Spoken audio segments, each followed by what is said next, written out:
ఈ మానవ శరీరమే మహా దివ్యమైన పుణ్యక్షేత్రం. ఈ మానవ దేహమే మహా దివ్యమైన పుణ్యక్షేత్రం. ఈ ఏమంటారు మీరు ఇప్పుడు తిరుపతి ఏమంటారు? ఏమంటారు? మహాక్షేత్రం అంటారా లేదా? కాశీని ఏమంటారు? రామేశ్వరం ఏమంటారు? భూమిని ఏమంటారు? తెలియదు. భూమి పేరు కూడా సంస్కృతంలో క్షేత్రం. గుడి అనే దాన్ని ఏమంటారు? పుణ్యక్షేత్రం. ఆ క్షేత్రానికి వెళ్తాము. క్షేత్రానికి ఎట్లా వెళ్తాము? పవిత్రంగా వెళ్తాము. ఎవరున్నారని వెళ్తాను మీరు. దేవుడు ఉన్నాడు, అక్కడ కొలువై ఉన్నాడు, క్షేత్రంలో కొలువై ఉన్నాడు. కాబట్టి మనం పరిశుభ్రంగా ఉపవాసంతో స్నానం చేసి ఎలా కొత్త బట్టలు ధరించి ఎలాంటి మృతి లేకుండా మనం దేవుని దగ్గరికి వెళ్తాం కదా. ఇప్పుడు అలాగే మనకి శ్రీకృష్ణ భగవానుడు దీన్ని కొంతమంది భూమి క్షేత్రం అంటే శ్రీకృష్ణ భగవాన్ ఏం చెప్పాడు? కురుక్షేత్రంలో యుద్ధంలో కురుక్షేత్ర సంగ్రామంలో యుద్ధం చేయమని చెప్పాడు. కురుక్షేత్రం అంటే భూమే. ఆయన అక్కడ క్షేత్రం చెప్పాడు. అలాగే మళ్ళీ ఇంకోసారి కూడా క్షేత్రం అని అక్కడ భూమిని చూపించాడు, ఇక్కడ క్షేత్రం అని చూపించాడు. శరీరంలో సమస్త క్షేత్రంలో క్షేత్రం అంటే ఈ శరీరం, క్షేత్రం అంటే భూమి, క్షేత్రం అంటే పుణ్యక్షేత్రం. అన్ని క్షేత్రాల రూపంలో చూపించాడు.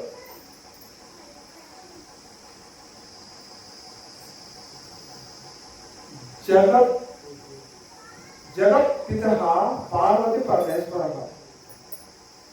ఈ జగత్తంతా నిండి ఉన్నది పార్వతి పరమేశ్వరులే. మరి సమస్త శరీరాల్లో ఉన్నది పార్వతి పరమేశ్వరి అర్ధనారేశ్వర స్వరూపం. ఈ అర్ధనారేశ్వర స్వరూపం ఎక్కడ ఉన్నది? ఇప్పుడు మనకి స్థూలంగా చూస్తే తిరుపతి, కాశీ, రామేశ్వరం, భద్రాచలం ఉంది. సూక్ష్మంగా చూస్తే మరి అక్కడ పవిత్రంగా ఉంది. సూక్ష్మంగా చూస్తే ఇదే పుణ్యక్షేత్రం. ఏం క్షేత్రం? పుణ్యక్షేత్రం. ఇదే పుణ్యక్షేత్రం. మానవ శరీరమే పుణ్యక్షేత్రం. ఇక్కడ ఏడ క్షేత్రాలలో లేదు. సమస్త జీవులు యందు తిష్ట చేసుకొని జంత్రగాడై మంత్రగాడై భగవంతుడు నీ జీవ స్వరూపంతోనే ఉన్నాడు. ఈశ్వరుడు నాడిస్తూ ఉన్నాడు. ఏ రూపంలో? క్షేత్రంలో మన హృదయం ముందు జంత్రగాడై మంత్రగాడై మనం చేసుకున్న పాపాలని నీ చేతనే కడిగిస్తూ నీ జన్మని ఉద్ధరింపజేస్తూ ఉన్నాడు.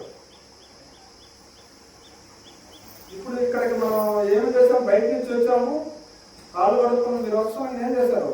కాలు కడుక్కున్నారు, ఇక్కడికి వచ్చారు, పవిత్రంగా నమస్కారాలు చేసుకున్నారు. ఎందుకు చేసుకోవాలి నమస్కారం? ఎందుకంటే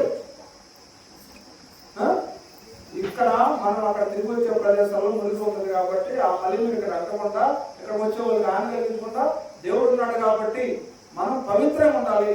దేవుడి దగ్గరికి ఎలాంటి ఆలోచనలు దైవనామంతో ఉండాలి, దైవం స్మరణే ఉండాలి, మంచి ఆలోచనలు సద్బుద్ధి సద్గుణంతో మనం ఉండాలి. భగవంతుడి దగ్గర అనుకుంటూ వచ్చాము.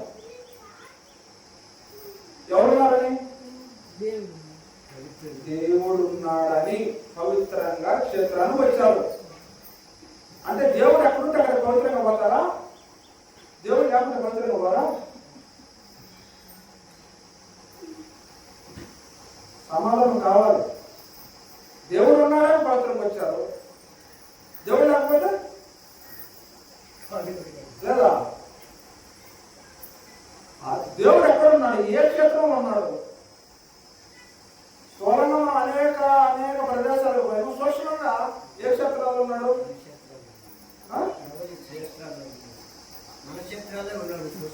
ఏం క్షేత్రాలు? సమస్త మనసులో సమస్త ప్రాణి సృష్టి అంతా శివుడు వ్యాపించిపోయి పోయి అందులో జీవుడై ఉన్నాడు. జీవుడై ఉన్నాడు. ఏ క్షేత్రంలో? ఈ క్షేత్రంలో. మరి ఆ క్షేత్రానికి ఏమంటే పవిత్రంగా మరి ఈ క్షేత్రానికి పవిత్రం ఏం చేయాలి? ఇక్కడే మీ దగ్గరే మీ హృదయంలో తిష్ట యేసుకొని భగవంతుడు కూర్చొని ఉంటే మరి ఈ మలినం పడుకోకుండా బయట ఉంటే లేదే కాటికి పోయి గుళ్ళ కాటికి పోయి నమస్కారం చేసుకుంటే దీంట్లో ఉన్నారు. దీన్ని పవిత్రంగా ఎప్పుడు చేస్తారు? సమాధానం మాత్రం సమాధానం కావాలి, ఆన్సర్ కావాలి నాకు. మన దేహం ఇప్పుడు ఈ దానికే మనము పవిత్రం చేస్తే మరి నీ లోపలే భగవంతుడు ఉన్నాడు. మరి నీ దేహాన్ని ఎంత పవిత్రంగా పెట్టుకోవాలి? మరి పవిత్రంగా పెట్టుకోవాలంటే ఏం చేయాలి?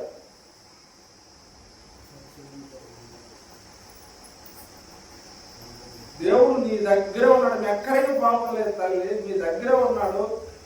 ఏ గృహంలో? హృదయం అనే మా హృదయం అనే ఎవరు హృదయం అనే? సమస్త జీవులనే హృదయం అనే ఏం చేశాడు? కైలాసంగా మార్చి కాయంగా మార్చి కొలువైన దేవా మా దేవాది దేవా మా హృదయం అనే కైలాసంగా మార్చి కొలువైన దేవా ఓ దేవాది దేవా. సమస్త ప్రాణులని నీ వలే చూడాలి. నిన్ను నీవు కొట్టుకోవు, తిట్టుకోవు, నరుక్కోగలక సమస్త యావత్ జీవులని నీ రూపంగానే చూసుకుంటే ఇంకా కొట్లాట్లు, తిట్లాట్లు, తగులు, తంటాలు ఏముంటాయి? అందుకోసమే మీరు ఎంతెంత ప్రేమ అంటే నీ పైన నీకు ప్రేమ ఉంటుందా లేదా? ఇప్పుడు నీ మీద నాకు ప్రేమ లేదు, మరి నా మీద నాకు ప్రేమ ఉంటుంది, నా మీద నాకు ఇష్టం ఉంటుంది. భగవంతుడు ఎందుకంటే ఎంతెంత ప్రేమయ్యా ఈ జీవులపై నీకు, ఎంతెంత ప్రేమయ్యా ఈ జీవులపై నీకు. అంటే మా పై ఎంత ప్రేమ ఏంటంటే నా రూపమే కాదా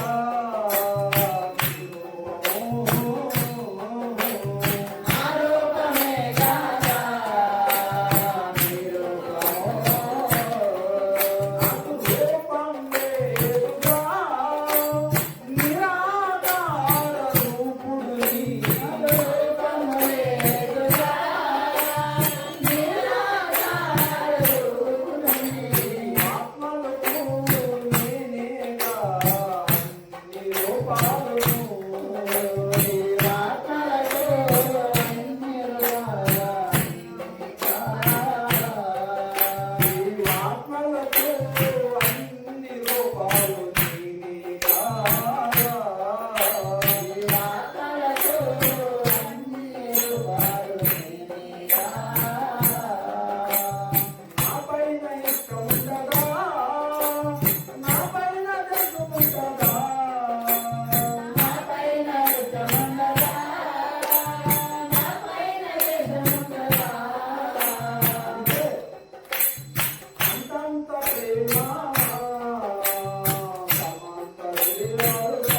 అని ఆనందమయ కోశంలో అన్ని రూపాలకి ఆయనే మహారూపమై ఉన్నాడు.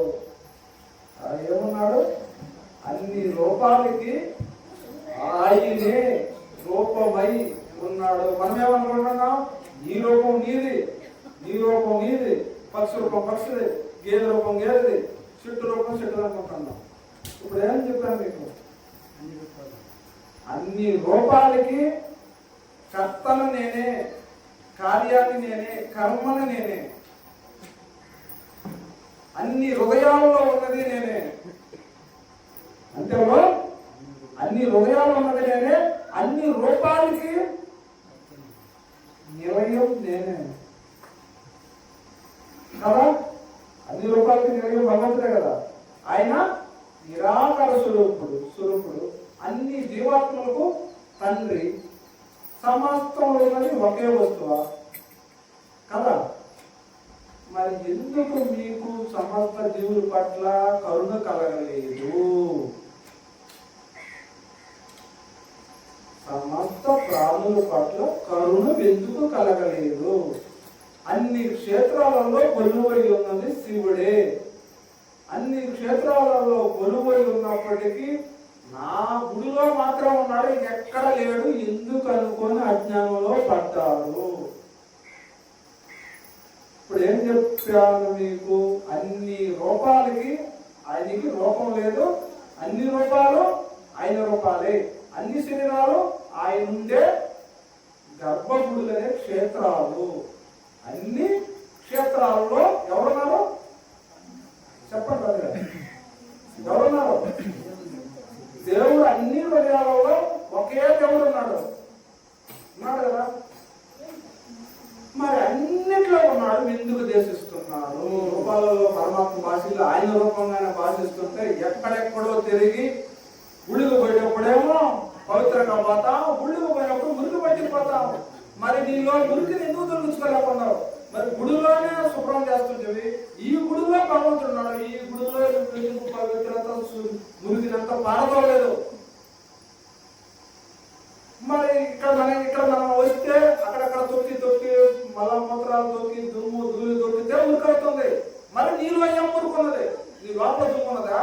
నీ లోపల దుమ్ము ఉందా, మురుకుందా? ఆ మురికి ఏదైనా ఉన్నది దాన్నే కామ క్రోధ మద మాత్సర్య లోభ అసూయ రాగ ద్వేషాలు అంటారు. ఈ గుడిలోకి, ఈ గుడిలో ఉండే బయట ఉండే మలినం ఏం మలినం కాదు, అది మలినం కాదు. నీ లోపల ఉన్నది మలినం. నీ లోపల కడుపుకుంటావు. పైకి నీళ్లు పెట్టి, సబ్బు పెట్టి, చెట్టు కొట్టి, అతను కొట్టి, పూలు పెడితే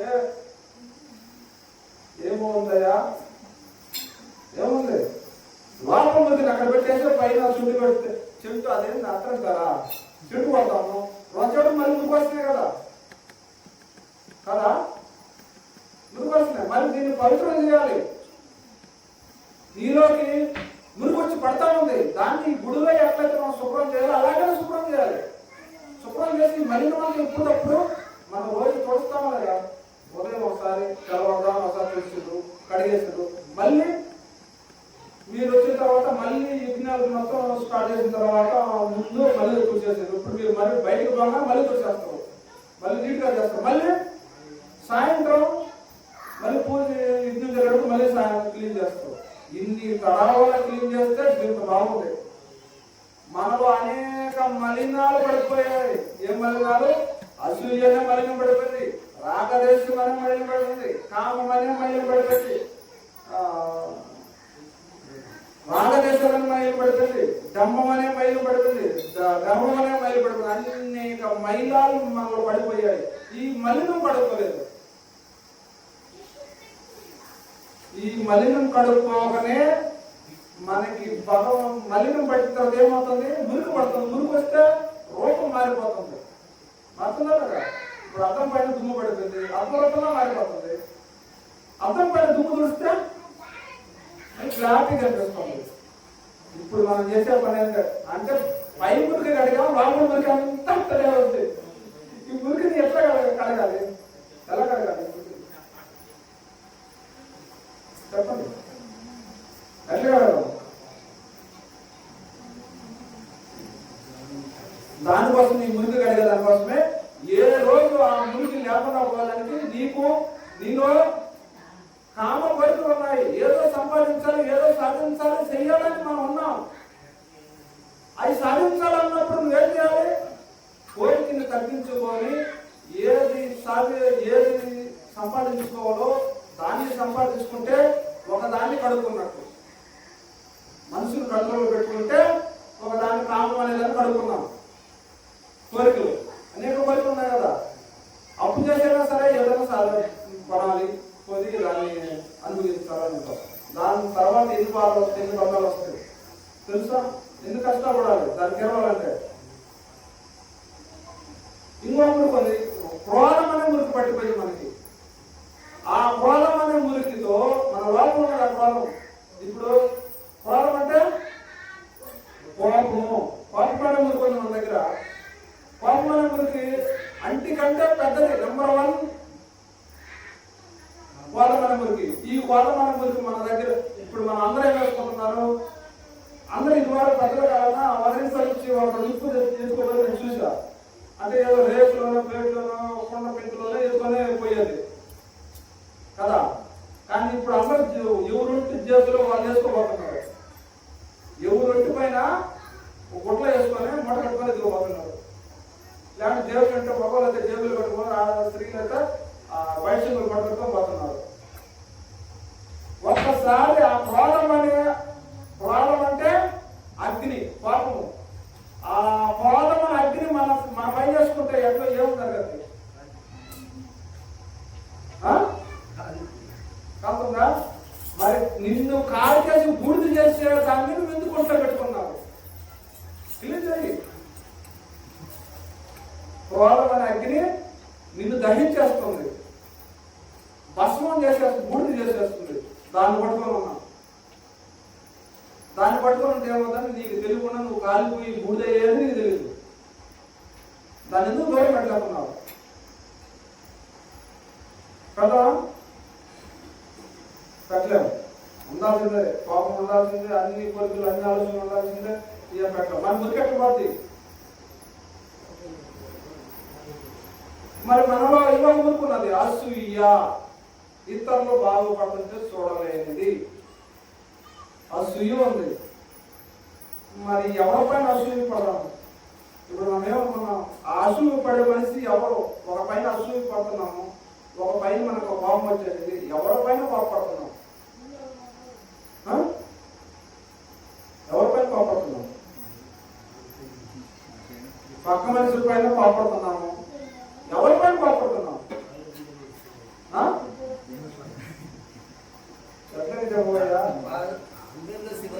ఇప్పుడు మనం ఏం చెప్పుకున్నాం? అందరిలో శివుడు పొలుమై ఉన్నాడు. మరి ఇప్పుడు మీరు తిట్టేది పక్కన వాళ్ళంటే కాదు, డైరెక్ట్ రోజు ఎవరు ఒకరు చెప్తున్నారు. శివుడే చెప్తున్నారు, ఏదో వల్లే కాదు, ఎవరు చెప్తున్నారు. అయ్యా మీరు అనుకుంటున్నారు భగవంతుడు మేము దండం పెడుతున్నాడు. బండపోతుంది తిట్టి ఆడదాం చెప్పి అంతే కదా.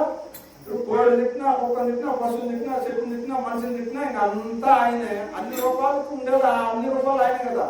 ఆ కైలాసం అనే పర్వతం మనం చూసారు. కైలాస పర్వతం అది హిమాచల్ ప్రదేశ్లో ఉంటుంది. కైలాస పర్వతం చూస్తే కాదు కొండ, కానీ అది కొండ కాదు. ఆ కైలాసం అనేది కాయం, శరీరం.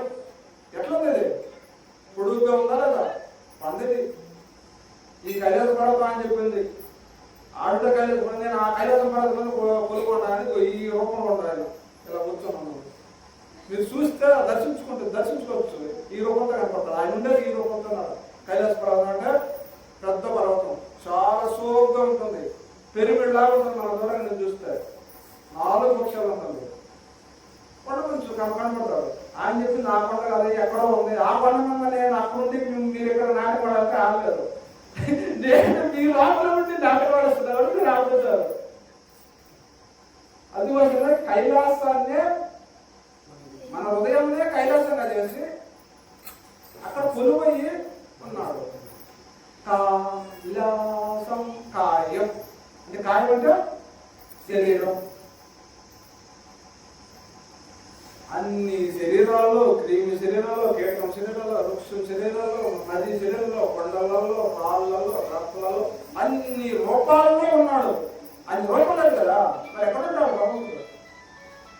మీరేమంటారంటే మేము తప్ప చేస్తున్నాం, ఎంతో చేసాం, అన్నీ చేసాము, కానీ మాకు భగవంతుడు రూపము తెలియలేదు, భగవంతుడు రూపం సాక్షాత్కారం కాలేదు. భగవంతుడు సాక్షాత్కారం మీకు అయ్యే ఉంది. డీటెయిల్గా భగవంతుడు మీకు కామస్థానే ఉన్నాడు, మిమ్మల్ని మీ చేత అంతా సేవిస్తూ ఉన్నాడు, కానీ తెలియదు. ఇప్పుడు ఏం చెప్పాను, ఏమనుకున్నాం?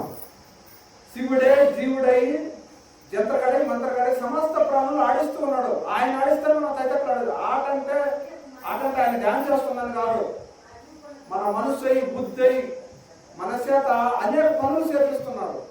దాన్నే ఆట అంటారు. మనం చేసే పనులన్నీ ఆట. ఆయన అందుకోసమే ఏమంటారు?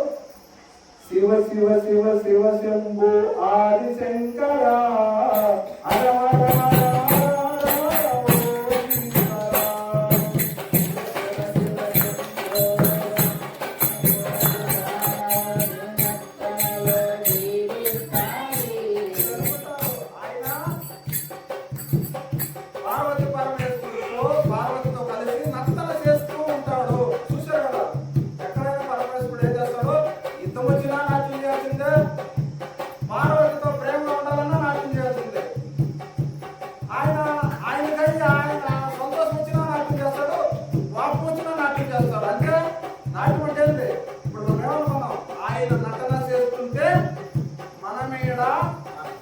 అనేక పనులు చేసుకుంటున్నాం. నర్తనంటే సకల కోటి ప్రాణులు నీ నర్తనలో జీవిస్తాయి.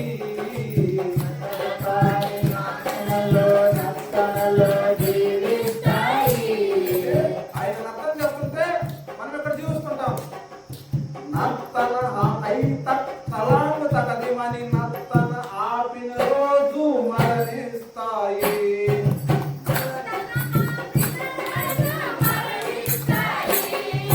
సకల దైవ ప్రాణులు నీ నర్తనలో జీవిస్తాయి.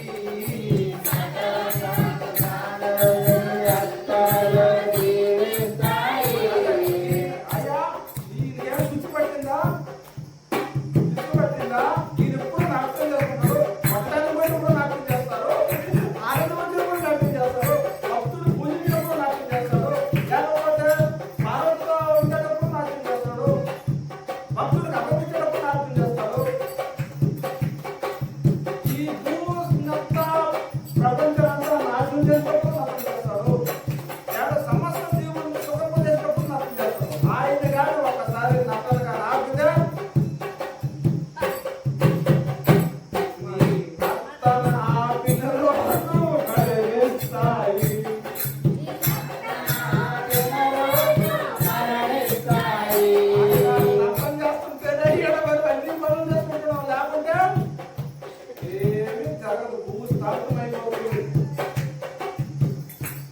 ఏమైపోతుంది? భూస్థాపితమైపోయి ఇదంతా శ్మశానంగా మారిపోయి అంత బూడిదిగా మారిపోతుంది ఆ నర్తన ఆపితే. అందుకోసం ఆయన ఆడ నర్తన ఇప్పుడు చేస్తుంటే అన్ని ప్రాణులకి కూడా ఉద్యోగం చేసుకునేటి, వ్యాపారం చేసుకునేటి, కూలి చేసుకునేటి, పనులు చేసుకునేటి అన్ని చేసుకుంటా ఉంటాయి. ఒక్కసారి ఆయన నర్తన ఆపి కానీ గమ్ము కూర్చుని విశ్రాంతి తీసుకుంటారు.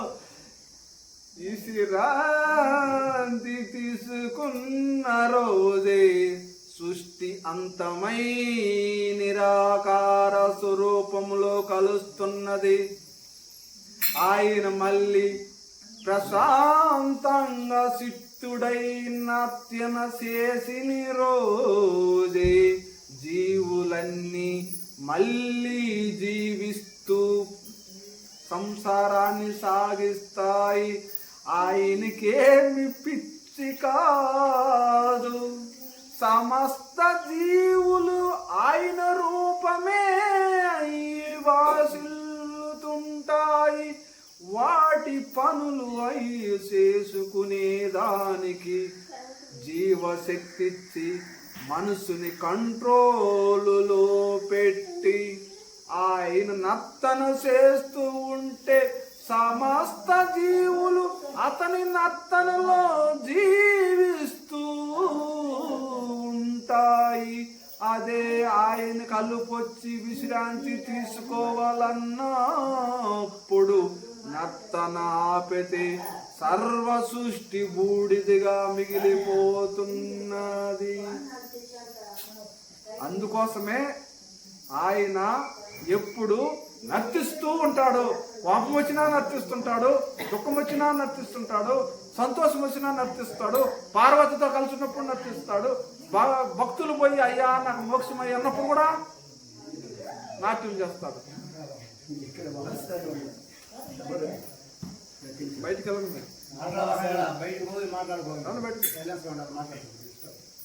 ఆడ వీడియో జరుగుతుంది, ఆడ మీరు మాట్లాడుకుంటున్నారు, మళ్ళీ పోగిరాలు ఆడ ముఖం మీద గల్లు వస్తారు ప్రజలు.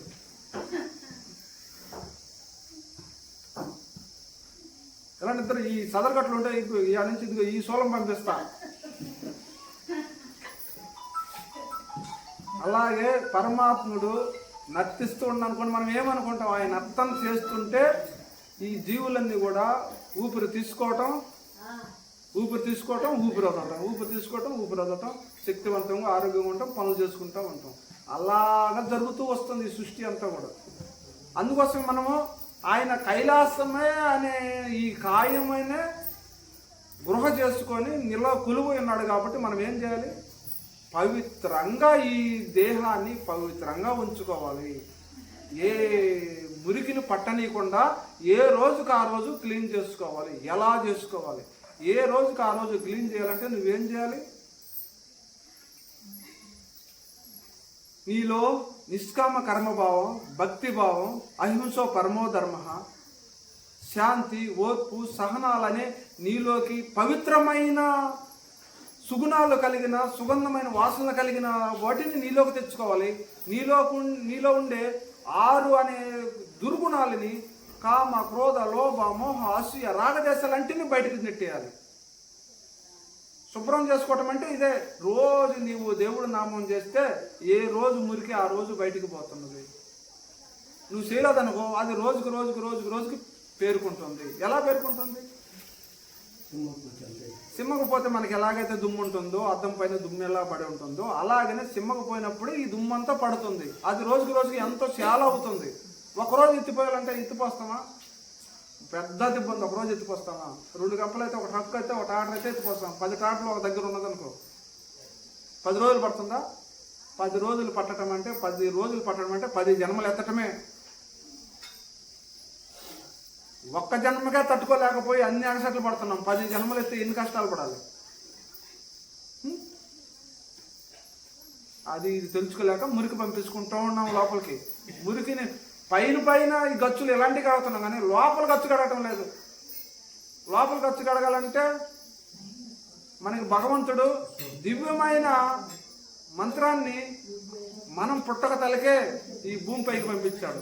దాన్ని ఇందాక మనం చెప్పుకున్నాం, అకార ఉకార మకార తిరోధాన అనుగ్రహ, అది ఇచ్చాడు. దాంతోనే సమస్త జీవులు ఆహారం తినాలి, వాటికి నివాసం ఉండడానికి ఒక స్థలం కావాలి, తర్వాత సకల జీవులకి శ్వాస తీసుకునే దానికి ప్రశాంతంగా ఉండటానికి ఒకటి అంటే అవి ఆహ్లాదకరంగా ఉండేదానికి ఒకటి ఇచ్చాయి. వాళ్ళ దేహాన్ని పుష్టిగా శక్తివంతంగా ఉండేదానికి ఒకటి పుట్టించాడు. అలాగనే ఆ దేహం ఎప్పుడు సమస్తంతో నిండి ఉండేదానికి ఒకటి ఇచ్చాడు.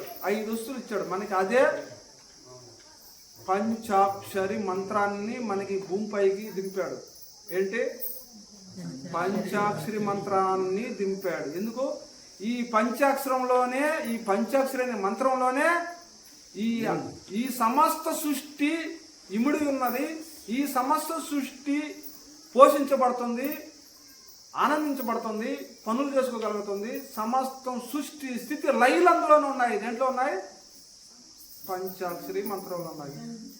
అలాగే మనకి భూమి మీదకి పంచాక్షరి మంత్రాన్ని దింపి ఈ 5 అనే భూమి, నీరు, నిప్పు, అగ్ని, అగ్ని, వాయువు, ఆకాశం అనే ఐదు భగవంతుని దివ్య స్వరూపాన్నే భూమి మీదకి దింపి సర్వ సృష్టిని సృష్టించారు. మీరు అనుకునే ఓం నమః శివాయ మామూలు విషయం కాదు. మీ పోషణ అదే, మీ రూపానికి రూపం అదే, మిమ్మల్ని పోషిస్తున్నది అదే, మిమ్మల్ని జీవిస్తున్నది అదే, మిమ్మల్ని మళ్ళీ మోక్షానికి తీసుకెళ్తున్నది అదే, మిమ్మల్ని సర్వ సౌభాగ్యాలు మీకు చేకూరుస్తున్నది అదే. ఈ 5 అక్షరాలు లేకపోతే మీరు జీవించలేరు. ఒక్క క్షణము కూడా ఉండేదానికి ఛాన్స్ లేదు. ఉండగలుగుతారా? ఈ భూమి లేకపోతే ఎక్కడ ఉంటారు? అలాగనే మీరు తాగేదానికి నీళ్ళు లేకపోతే ఎక్కడ ఉంటారు? మీరు జీవించడానికి శ్వాస లేకపోతే ఎక్కడ ఉంటారు? ఈ శరీరం శక్తివంతం ఉండడానికి అగ్ని లేకపోతే ఎలా ఉండగలుగుతారు? మీరు అనుకుంటారు అగ్ని వండుకుని తినేదాని కోసం కాదు. ఈ శరీరంలో 99 పాయింట్ ఉంటేనే ఈ శరీరం ఆరోగ్యవంతంగా శక్తివంతంగా ఉంటుంది. అదే కానీ అది లేకపోయిందనుకో సర్వ జీవులను తెచ్చిపోతాయి. ఏ ఉత్పత్తి జరగదు. ఉత్పత్తి జరగకుండా ఆగిపోయి సృష్టి క్షీణించిపోతుంది. ఎలాగా? ఇంత వస్తూ కూడా ఇంకా అయిపోతుంది. దాంట్లో ఇరిసింపదు, పూలు పూయదు, కాయలు కాయదు, మనుషులు పని చేసుకోలేరు, మనుషులకి బుద్ధి ఉండదు, మందగించిపోతుంది. ఇంకా ఏదో కోమాస్థితి అనుకోండి. ఒక లెక్కలో చెప్పాలంటే కోమాస్థితిలో ఉంటారు. బతికుంటారు కానీ కోమాస్థితిలో ఉంటారు. ఇప్పుడు నీకు భూమి ఉండబట్టి భూమిలో నుంచి మనకు అన్ని వస్తున్నాయి. నా అంటే భూమే, మా అంటే నీరు. నీకు నువ్వు నివసించడానికి భూమి కావాలి, కూరగాయలు పండాలి, బెండకాయలు పండాలి, తోటకూర పండాలి, బియ్యం పండాలి, వస్త్రాలు రావాలి, అక్కడే జ్ఞానం రావాలి. ఏం కావాలి నీకు? ఈ భూమి ఉంటేనే ఇది జరుగుతుంది. లేకపోతే భూమి నుంచి ఎక్కడి నుంచి వస్తున్నాయా? వచ్చేదానికి ఛాన్స్ లేదు. మరి భూమి నుంచి వస్తున్నాయి. మరి భూమి నుంచి రావాలంటే అదే నా అనేది. మా అనేది నీరు. నువ్వు స్నానం చేయాలన్నా, తాగాలన్నా, పొలం పండాలన్నా, ధాన్యాలు పండాలన్నా, సర్వజీవులు సుఖమాలన్నా, నీకు చెట్లు ఫలాలు ఇవ్వాలన్నా కూడా నీరు కావాలి. తర్వాత నువ్వు ఈ చెట్లన్నీ ఫలించాలన్నా, పూజించాలన్నా, శక్తివంతంగా ఉండాలన్నా, నీవు శక్తివంతంగా ఆరోగ్యవంతంగా ఉండాలన్నా కూడా ఏం కావాలి? అగ్ని కావాలి. అగ్ని అనేది సి. నా మా అయిపోయింది సి. తర్వాత ఈ ప్రాణం నిలబడాలంటే వా ఉండాలి. సరే ఈ వా అంటే ప్రాణం ఉండాలి. ఈ ప్రాణం వాడే ప్రాణవాయువు నీలో పోవాలంటే ఏముండాలి? నువ్వు తిరగాలంటే ఏముండాలి? ఇది విశాలం కావాలంటే ఏముండాలంటే అంతరిక్షం కావాలి, ఆకాశం కావాలి. ఆకాశం ఉంటేనే నీకు వానే ప్రాణశక్తి లోపలికి పోతుంది. లోపల ఖాళీ లేదనుకో, ఇప్పుడు గట్టిగా నోరు ముగ్గులు పిలిచావు, ఎక్కడ పోతుంది ప్రాణశక్తి? పూజేసాల్సింది. అందుకోసమే ఓం అంటే ఆత్మ, నా మా శివాయ అంటే ఈ ప్రకృతి జనితమైన దివ్యమైన భగవంతుని విభూతులై ఈ సర్వ సృష్టికి జీవనాధారం కోసమై ఆ పంచాక్షరి మంత్రాన్ని భూమిపై దింపి అయ్యా దింపి మీరు ఆనందంగా ఆరోగ్యంగా మోక్షాన్ని సాధించండి, సుఖ సంతోషం భాగ్యాలు అనిపించండి, భూమిపైకి పంపించాలి. సమస్తం జీవులు ఆయన ఉన్నాడు. ఆ జీవులకి ఏది ఆధారమో అది పెట్టాడు. ఆ భూమిలో నుంచే మన తల్లి వచ్చింది, మన తండ్రి వచ్చాడు. ఇప్పుడు మీకు సృష్టికర్త ఎవరు? మన సృష్టించింది ఎవరు? మన సృష్టించింది ఎవరికి? ఎవరి తల్లి తండ్రులే బ్రహ్మలు ఆ పిల్లలకి. ఇప్పుడు ఈ శరీరం నాకు ఎవరు ఇచ్చారంటే ఏం చెప్తావు? మా అమ్మ నాన్న ఇచ్చారంటారు. ఈ శరీరానికి సృష్టికర్త ఎవరు? తల్లిదండ్రులే. మరి ఇప్పుడు సృష్టికర్త ఎవరు? బ్రహ్మ. ఈ సృష్టికి సృష్టికర్త బ్రహ్మ అయితే ఈ సృష్టికి సృష్టికర్త తల్లిదండ్రులు. బ్రహ్మనేమో పూజిస్తున్నావు, ఈ తల్లిదండ్రులేమో పాడేశావు. మరి నిన్ను సృష్టించిన సృష్టికర్తలకే నువ్వు నమస్కారం చేసి వాళ్ళకి నైవేద్యాలు పెట్టకపోతే తిననాయనికి చేసుకొని పెడుతున్నావు, తినే వాళ్ళకి పెట్టకుండా పారేస్తున్నారు. మరి తెచ్చినవాడికి అన్నం పెట్టకుండా నువ్వు తెచ్చినవాడిని బయట పెట్టేసి నువ్వే తిట్టమంటే అది పాపం అవుతుందా లేదా? అందుకోసం ఎదవలో ఈ ఈ సృష్టిలో నువ్వు ఏది సంపాదించుకున్నా నువ్వు కాదు సంపాదించుకునేది. భగవంతుడు ఇస్తే, భగవంతుడు నీలో ఆత్మయ్య ఉంటే నువ్వు చేసుకోగలుగుతున్నావు. మరి భగవంతుడిని నైవేద్యం పెట్టకుండా, లేకుంటే భగవంతుడి స్వరూపం ఉండే జీవులకి ఆహారం పెట్టకుండా దాన్ని తింటే ఏమవుతుంది? ఏమంటారు దాన్ని? స్వార్థము, దాన్నే దొంగతనము. ఇప్పుడు నువ్వు ఇక్కడ అరటిపళ్ళు ఇచ్చావమ్మా, నీ అరటిపళ్ళు మేము తిని నీకేమో నీకు చేతి తప్పలిచ్చామనుకో, ఏం చేస్తావు? నువ్వు తినవు, మీరు తినడానికి తెచ్చావు, మేమే తినాలి, లేకపోతే నీకు ఇవ్వాల్సిన పని లేదు. అయినా కూడా మా ధర్మం నీకు ఇవ్వాలి, ఇవ్వలేదా? అలాగనే భగవంతుడు కానీ ఆయన అన్ని ఇచ్చిన ఆయనకి మనం నైవేద్యం ఎందుకు పెడతాం? ఆరోపణలో పెడతాం, కానీ ఆయన తినడు. సమస్త జీవిలో తింటారు, అందరికీ పట్టణంలో పెడతాం.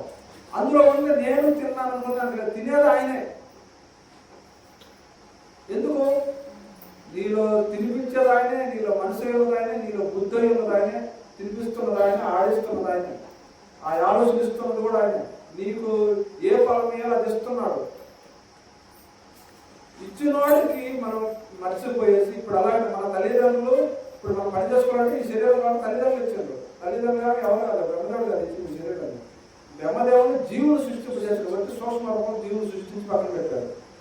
మరి శరీరం ఎవరు ఇచ్చారు? తల్లిదండ్రులు కలయికతోనే ఈ శరీరం వచ్చింది. అలాగనే వాళ్ళు అనుగ్రహంతోనే వాళ్ళు సృష్టించిస్తేనే మనకి ఈ శరీరం వచ్చింది. అందుకు వాళ్ళ పైన వాళ్ళు మనం పోషించారు, పెద్ద చేశారు, అన్ని చేస్తే మనం ఈరోజు ఇక్కడ ఉన్నాం. వాళ్ళకి మంచి చేయకుండా, ఆరోగ్యం చూడకుండా వాళ్ళు ఎక్కడంటే అక్కడ పాడేసి వాళ్ళతో లేకుంటే మళ్ళీ మన గతిగా ఉంటుంది. బాగుంటుందా? ఇప్పుడు మీరు ఏం చేయాలి? మీకు తల్లిదండ్రులు అయిపోయింది, ఎక్కడ అమ్మగారి ఇంటికాడ అయిపోయింది, తల్లిదండ్రుల ఇంటికాడ మీరు అత్తగారి ఇంటికాడ, మీరు పోయి ఎక్కడ చేయాలి? చాలా మీ అమ్మ నాన్న చేయాలి కదా, మీ అమ్మ నాన్న కదా శరీరం వచ్చింది, ఎక్కడ చేయాలి? అత్తగారింట్లోనే. అత్తని మామని తల్లిదండ్రులు చూసుకుంటే నీ జన్మ ధర్మం అయిపోతుంది. నువ్వు పోయి వీళ్ళు వదిలేసి ఇప్పుడు ఏం చేస్తారంటే అత్త మామలు పక్కకు వచ్చేసి ఒక మురుకుంట్లో పాడుపడి ఇంట్లో వచ్చేసి అమ్మగారింటి కాడ పోయి సేవ చేసి వస్తాం. వాళ్ళు చూసుకుంటున్నారు, అది సేవ కిందకి రాదు, అది పాపం కిందకి వస్తుంది. ఈ అత్తామామని తల్లిదండ్రులు చూసుకుంటే ఇదే ధర్మం. కానీ అలా చూడటం లేదు. ఇప్పుడు ఉండేది జనరేషన్ అంతా అదే. సంపాదించేదేమో అత్తమామ సంపాదించి వాళ్ళు గుడి చేతికిస్తే వాళ్ళు చేతికిస్తే దేశం ఇదేమంటే అయ్యో అనప్పుడు ఇది చూసేదేమో ఈయన చూడకుండా వాళ్ళు చూసి వస్తారు. ఇది ధర్మం ఎట్లా అవుతుంది? మళ్ళీ అదే వాళ్ళకి మళ్ళీ పిల్లల పుట్టి వాళ్ళు కూడా అదే గట్టి బాగా చేస్తారు. అలాగనే భగవంతుడు మనలోనే ఉన్నాడు. ఈ సమస్త శరీర రూపాలలో భగవంతుడు నివసిస్తుంటే మనం ఎక్కడో ఉన్నాడు అనుకొని వాళ్ళు తిట్టము, వాళ్ళు దూషించడం, అనేక ప్రాణులు హింసించడం. కానీ భగవంతుడిని తిడుతున్నాము అనే ఊహ మనకు లేదు. తిట్టేది భగవంతుడిని. ఏ ఒక్క ప్రాణిని మనం తిట్టినప్పటికీ భగవంతుడినే తిడుతున్నాం. అందులో ఏం మాట్లాడలేదు. ఎందుకంటే నీలో ఉన్నది నాలో ఉన్నది అంతా ఒకటే పరమ స్వరూపం, భగవంతుని స్వరూపం, నిరాకార స్వరూపం. అది నీలో ఒకటే నాలో ఒకటి లేదు, అంచెలో ఒకటే ఉన్నది. మరి ఆ నింటే భగవంతుని తిట్టినట్టే అవుతుంది. అది ఒకరిని కొట్టే భగవంతుని కొట్టిన అవుతుంది, ఒక పేరు వస్తే భగవంతుని వచ్చినట్టే అవుతుంది. ఆ ధర్మం మర్చిపోయాం. ఆ ధర్మం మర్చిపోయాం కాబట్టే మనకు అజ్ఞాన సత్తులు. నీలో ఉన్నది నాలో ఉన్నది ఒకటే. నీలో అందుకోసమే శ్రీకృష్ణ భగవాన్ ఏం చెప్పాడంటే ఈ శరీరాన్ని అన్నదమ్ములు చూడబాకు, తల్లిదండ్రులు చూడబాకు, ఇప్పుడు అన్నదమ్ములు ఎవరితో చూడబాకు, బంధువులతో చూడబాకు, స్నేహితులతో చూడబాకు, కూతురుతో చూడబాకు, కొడుకుతో చూడబాకు, తల్లిదండ్రులతో చూడబాకు. సమస్త ప్రాణులట్టిని కూడా నీ శరీరం వాళ్ళని మాత్రమే చూడు. ఈ శరీరాన్ని అంటే ఎవరి శరీరాన్ని ఎవరు కొట్టుకోరు, కొట్టుకుంటారా? ఎవరి శరీరాన్ని తిట్టుకోరు, ఎవరి శరీరాన్ని దూరంగా నెట్టుకోరు. మన శరీరాన్ని మనం దూరం పెట్టుకుంటున్నా లేదు. ఎందుకంటే దీనిపైన నీకు అపారమైన ప్రేమ. అంటే దీన్ని కొడితే సులువు తగలదేమోనే అని. నీ శరీరాన్ని కొట్టుకుంటే ఎంత సులువు తగలదో సర్వ ప్రాణులను కూడా కొడితే అదే బాధ కలగద్దని నీకు కలగాలి. అలా కాకుండా 5,000 ఈ 1,000 అనుకుంటుంటే మనకి లాస్ట్కి ఏం జరగదు, ప్రమాదమే జరగదు. అందుకోసము భగవంతుడు సమస్త రూపాల్లో ఉన్నాడు, సమస్త ప్రాణుల్ని ముందుకు తీసుకెళ్తున్నాడు. నడిపించేది ఆయనే, పోషించేది ఆయనే, మరణింపజేసేది ఆయనే, మళ్ళీ జన్మింపజేసేది కూడా ఆయనే. అంతా ఆయన స్వరూపంగానే చూడాలి. అలాగనే ఈ సృష్టికర్తను కూడా సృష్టికర్తను కూడా తల్లిదండ్రులు కూడా మనం పూజించాలి. పూజించడం లేదు, వాళ్ళు భక్తితో చూడాలి, ప్రేమగా చూడాలి, వాళ్ళకి సేవ చేయాలి. మెయిన్ సేవ చేయాలి. ఎవరు చేస్తున్నారు? మేము ఆడపిల్లలని మేము వెళ్ళిపోతున్నాం కదా, మా అత్త మా తల్లిదండ్రులు చేయాలంటే నీ తల్లిదండ్రులు నువ్వు పోయే అత్త మామలే నీకు తల్లిదండ్రులు. కొడుకులుగా పుట్టిన వాళ్ళే తల్లిదండ్రులు చూడాలి, కూతురులు పుట్టిన వాళ్ళు కాదు. కొడుకులు లేకపోతే చూడాలి. ఈ కొడుకులు ఉన్నారు, వాళ్ళు కానీ చూడకుండా కూతురు చూస్తే కూతురు అత్తామామను చూసుకోవాలి. లేదంటే కూతురు వాళ్ళు వదిలిపెట్టి వీళ్ళు చూసినా వీళ్ళకి పరిచయం లేదు, వీళ్ళు తల్లిదండ్రులు చూడకపోతే వీళ్ళకి పరిచయం లేదు. మహానరకం వస్తుంది. ఎందుకంటే నువ్వు నీకు సహాయం చేసిన దాతలనే మర్చావు, అదే గతి పడుతుంది.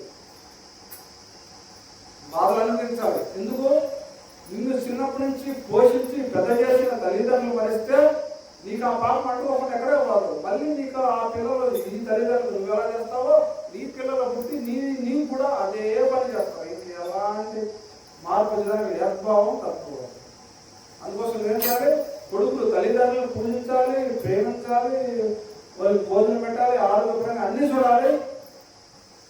కూతురు ఏమంటే పుట్టి అత్తగారికి పోయి అత్త మామలకి, మద్దులకి, వదిలికి, పిల్లలకి అందరికి చూసి వాళ్ళని ప్రేమగా చూసుకుంటే వీళ్ళకి మోసం వస్తుంది.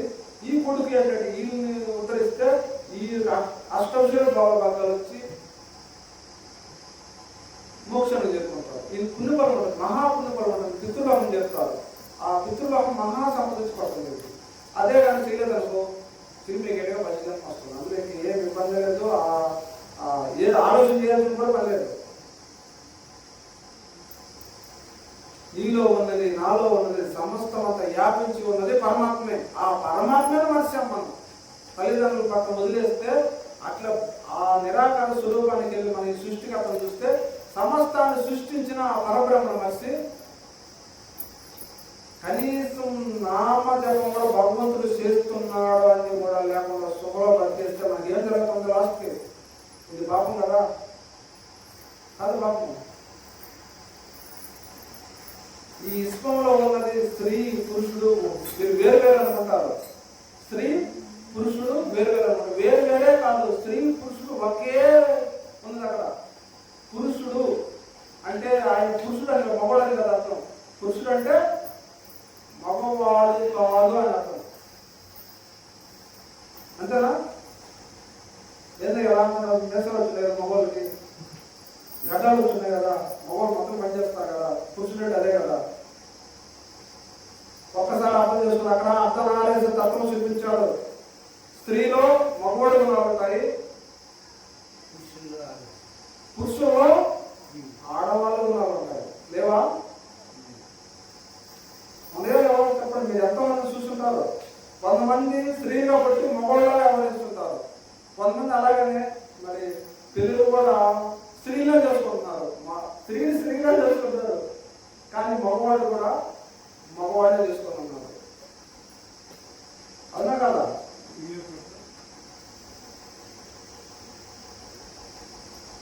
మీ కళంగా జరుగుతున్నారు వాళ్ళు. ఇజ్రాయెల్ ఏమంటారు వాళ్ళు? ఇజ్రాయెల్ వాళ్ళు మగవాళ్ళే, కానీ వాళ్ళు కాదు చూసేదానికి మగవాళ్ళే, కానీ వాళ్ళు కాదని ఆత్మశిష్టం అంతా ఆడవాళ్ళ లక్షణాలు. వాళ్ళు ఆడవాళ్ళు చేసుకుంటారు, లేదు స్త్రీలు చేసుకుంటారా? ఎవరు చేసుకుంటారు? మగవాళ్ళు చేసుకుంటారు. మరి మగవాళ్ళు చేస్తారా కదా? అలాగే అప్పుడు అంటే అర్థమైంది, మగవాళ్ళ దగ్గర స్త్రీలే చేసుకున్నారు. పెద్దలు కదా ఇప్పుడు కూడా అంటే స్త్రీలో మగతత్వం ఉంటుంది, మగ మనసులో స్త్రీతత్వం ఉంటుంది. అర్ధనారీశ్వర తత్వం అంటే ఇప్పుడు శివుడిని అర్ధనారీశ్వరుడు అంటారు. అంటే అర్ధనారీశ్వరుడు సగం ఏమంటే మగ, సగం ఏమంటే ఆడ. ఆడ మగ కాదు పోరా, ఆడ మగ కాదు పోరా అంటారు కదా. ఇప్పుడు మగ మనిషి ఆడ మనిషి వేసి వేసుకొని సేకట్టుకొని వస్తే అంటారు, ఎదురా అంటారు కదా, అంటారు కదా. మరి పరమేశ్వరుడు ఏమన్నా ఆయన ఒక పక్క ఆడ మనిషిని తెచ్చుకుంటే ఒక పక్క మగవాడు అయ్యి ఉన్నాడు. ఏమనుకున్నాం?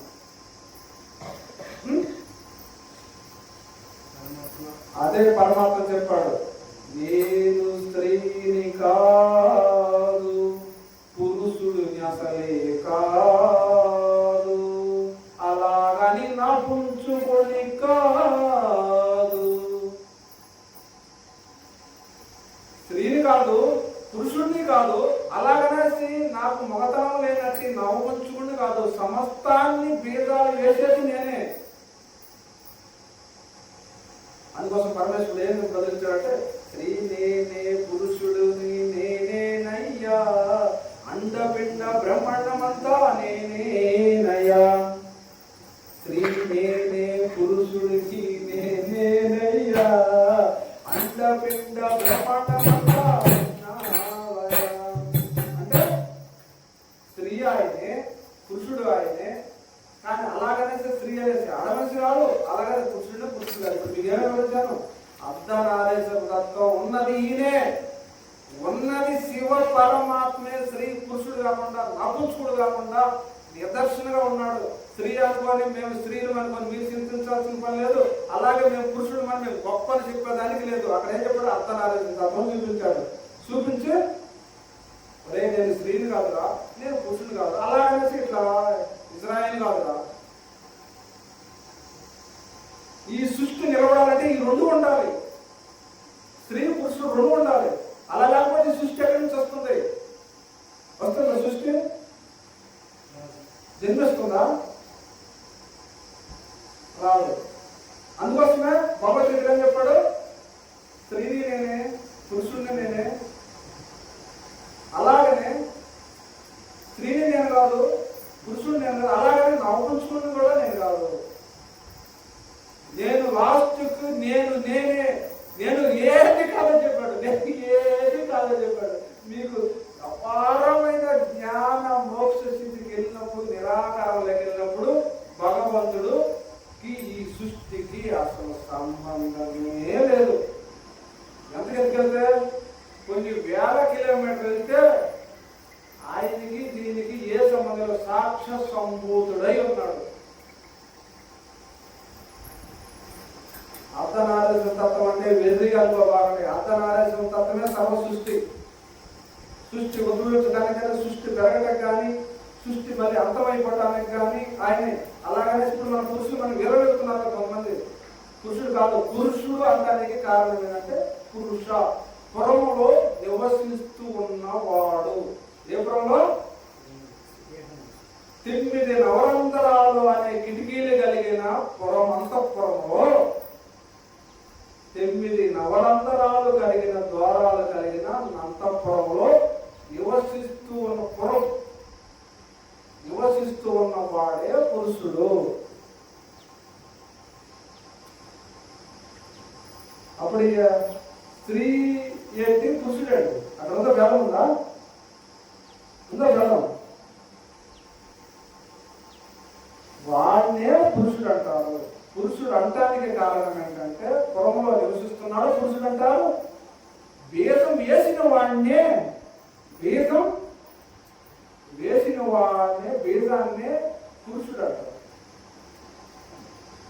బీజాన్ని పురుషుడు అంటారు తప్పగా ఇక దేన్ని స్త్రీ పురుషుల్లో భేదం లేనే లేదు. మరి భేదం ఉండకపోతే మగ మనిషి స్త్రీగా మారకూడదు, పురుషుడు స్త్రీగా మారకూడదు, స్త్రీ పురుషుడిగా మారకూడదు. మరి వాళ్ళ గుణాలు మాత్రమే మారుకుంటాయి, అంతేగాని ఇంకా ఏం మారుతుందో. కావాల్సింది ఏం కావాలి? గుణం. ఇప్పుడు నేను స్త్రీ అన్నంత మాత్రం మొత్తం మగ మనిషి గుణాలు ఉంటే ఆయన ఏం చేస్తాడు? మగ మనిషి చేసే పనులే చేస్తాడు. అదే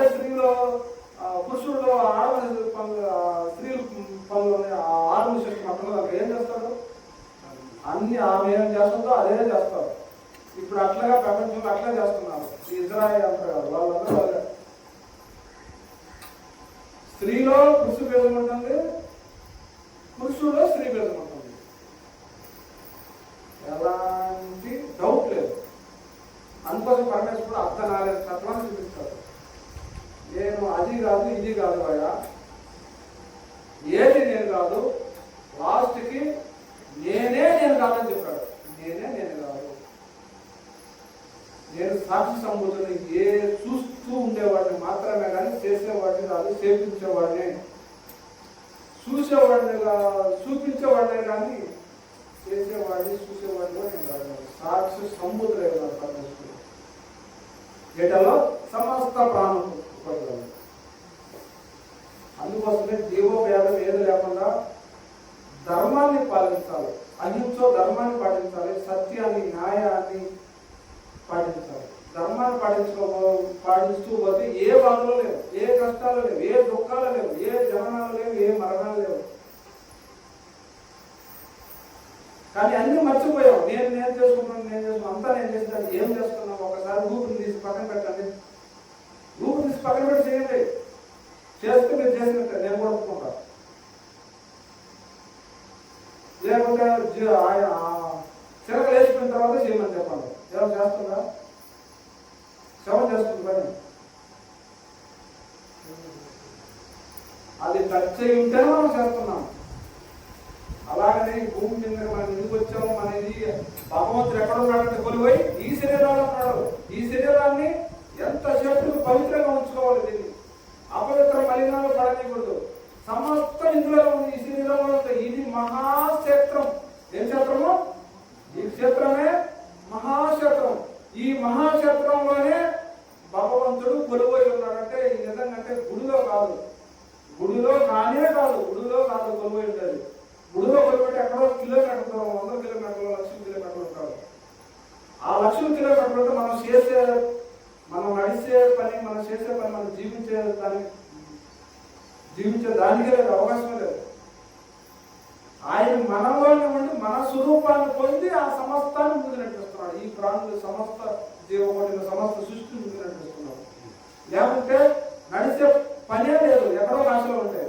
అందుకోసమే శివుడు సమస్త హృదయాలందు జంత్రగాడై మంత్రగాడై కొలువుండి ఈ ప్రాణులకి మనసు బుద్ధిని నడిపిస్తున్నాడు. అందుకోసమే ఈ దేహం ఏంటేమో, ఈ మానవ దేహమే శివుని ఆలయం. ఇదే మహాపుణ్యక్షేత్రం ఆయనకి. ఈ క్షేత్రంలోనే కొలువన్నాడు, ఈ పుణ్యక్షేత్రంలో కొలువన్నాడు. ఇది వేరే దాంట్లో లేదు. అర్థం కాదనుకుంటా.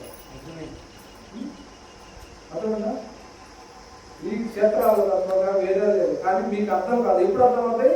మీరు కఠోర తప్పని చేస్తే, ఇదిగో నేను ఏడా ఉన్నా, నేనే భగవంతుని, ఇదిగో ఎడతుంది నేను సమస్తం నేనే ఆయన వచ్చి మీకు చూపిస్తే తెలుస్తుంది. లేకుంటే తెలిసే ఛాన్స్ లేదు. అప్పుడు దాకా మా పన్నెండు ఏడ ఉన్నాడు, ఏదో పెద్ద గుడిలో ఉన్నాడు. చిన్న గుడిలో కాదు, పెద్ద గుడిలో పెద్ద రాయి ఉంటే ఆయన అంటే భగవంతుడు.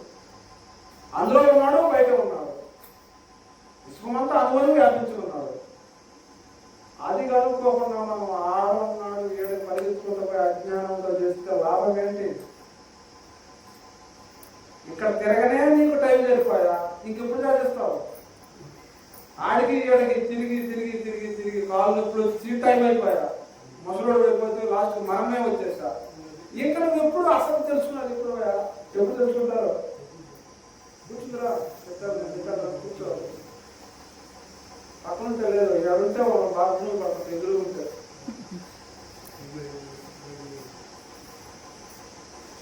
ఒకసేపటిగా కాళ్ళు నొప్పులు వస్తే, 1 గంటగా కాళ్ళు నొప్పులు వచ్చి ఎప్పుడు సాధన చేయాలి? 1 గంటకు వస్తే కాళ్ళు నొప్పులు వస్తే ఇంక ఈ 340 రోజులు ఎప్పుడు చేయాలి? ఈ 100 సంవత్సరాలు ఎప్పుడు చేయాలి? 1 గంటకి ఎదురు చూసి ఆ గొడవ కలుసుకుంటుంది. చెప్పు చూసారు కాకపోతే ఉన్నాయి చెప్పు. అవునండి, అవును. కూర్చో ఆయన ప్రాణాలు వదిలే పడలేదు, ప్రాణాలు వదిలే ఏంటి ఎక్కడ పోతుంది అసలు?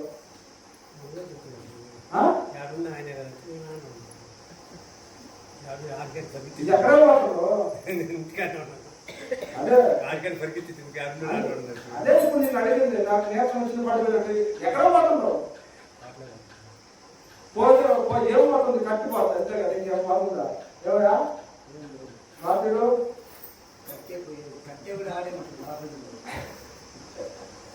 గట్టి వాళ్ళు దానికోసం నేర్చుకు వచ్చిందని ఆడిపోతే కాదు కదా. కత్తి మాత్రమే నశిస్తుంది, అసలు ఆడే ఉంటుంది, అలానే కదా.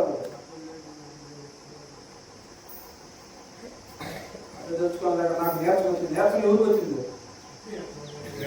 ఎవరికి వచ్చింది నేర్చు? దాని దగ్గర రాలేదు కదా. వాణి దేని ఏది పడితే ఇదే పడేది, అదేం పడలేదు కదా. అక్కడికి నిలబట్టి నేసంలో నిలబట్టి కాలు కుర్చీలో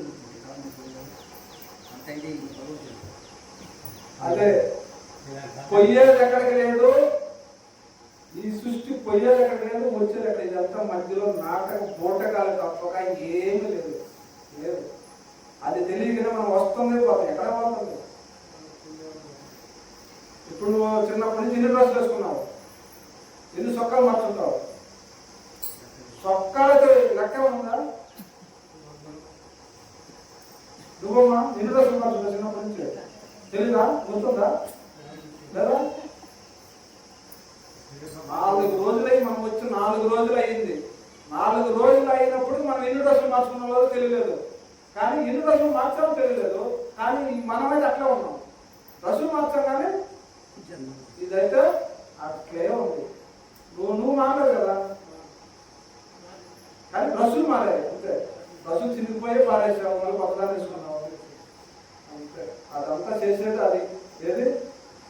ఆత్మనే చేస్తుంది. ఆత్మ చేసుకుంటుంది, డ్రెస్సులు వేసుకుంటుంది. నీ డ్రెస్ వేసుకున్నది, తెల్ల డ్రెస్ వేసుకున్నదే, ఈ పంచి వేసుకున్నది అదే, ఆ చీర కట్టుకున్నది అదే, ప్యాంట్ వేసుకున్నది అదే. ఇప్పుడు అది ప్యాంట్ వేసుకున్నది కదా, ప్యాంట్ వేసుకున్నది అదే. మొత్తం ఏది? ఆత్మే. అది నేను పడుకుంటాను, నేను బాధపడతా. జనన మరణాలు అనేవి ఆత్మలు లేవు. జనన మరణాలని ఆత్మలు లేవు, కానీ శరీరాలు ఉన్నాయి. ఆ శరీరాలు దేంతో ఏర్పడ్డాయి?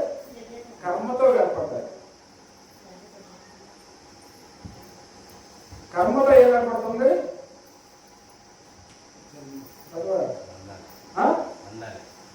కర్మతో మనసు ఏర్పడింది. మనస్సు కర్మలు చేపిస్తుంది. కర్మలతో ఆ పనుల ద్వారా మనకి బంధాలు ఏర్పడతాయి. బంధంతో దుఃఖం ఏర్పడుతుంది. దుఃఖంతో కుంగిపోతాము, ముసలితనం వస్తుంది, రోగ పీడితం అయిపోతాం.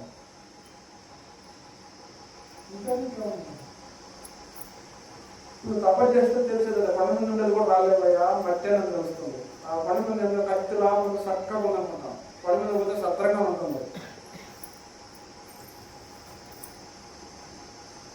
అందుకోసమే ఈ జన్మ ఉన్నంత వరకే అన్ని కార్యాలు మంచి చేసుకుంటూ పోతే పరమేశ్వరుడు కలుస్తాం. జనన మరణాలనే కాలచక్రాన్ని దాచుకుంటాం, హ్యాపీగా ఉంటాం.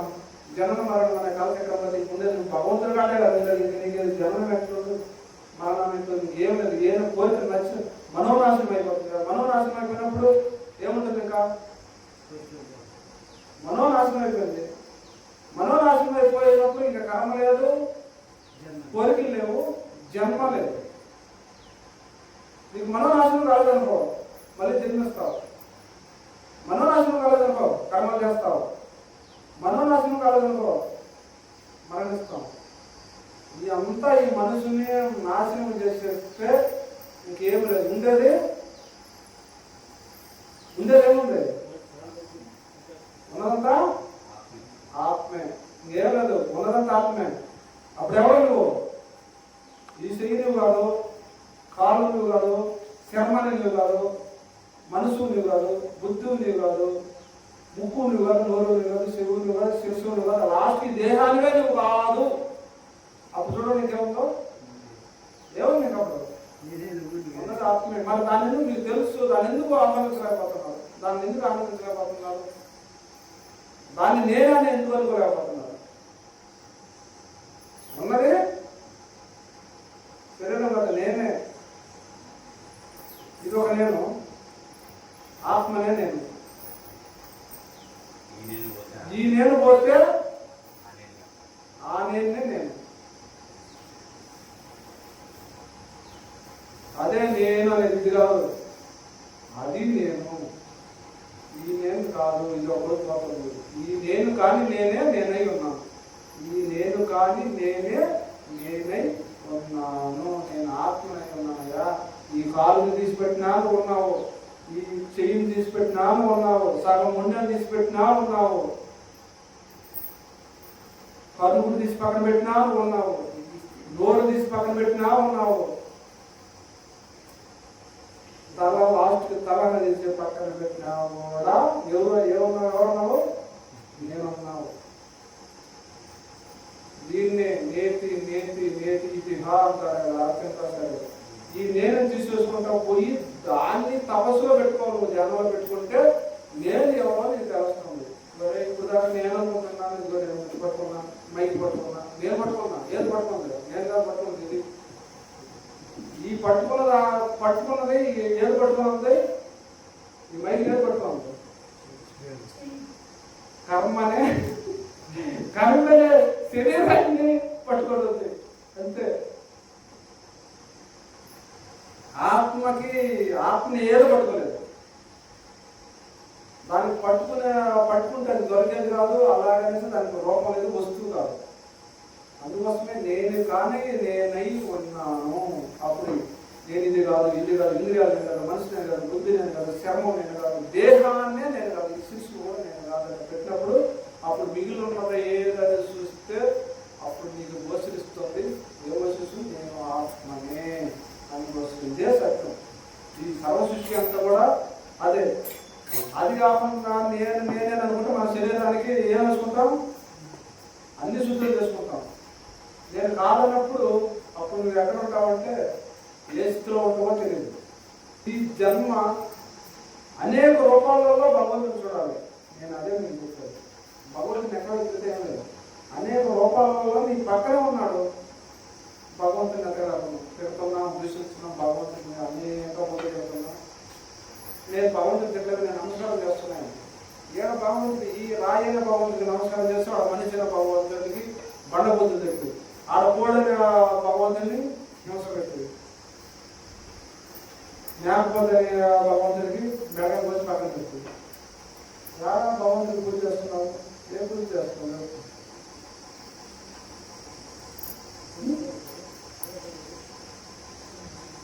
నీలో ఉన్నది నాలో ఉన్నది ఒకటే శివ దివసోతి.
సమస్తాన్ని హరించి భరించేవాడు హరుడే.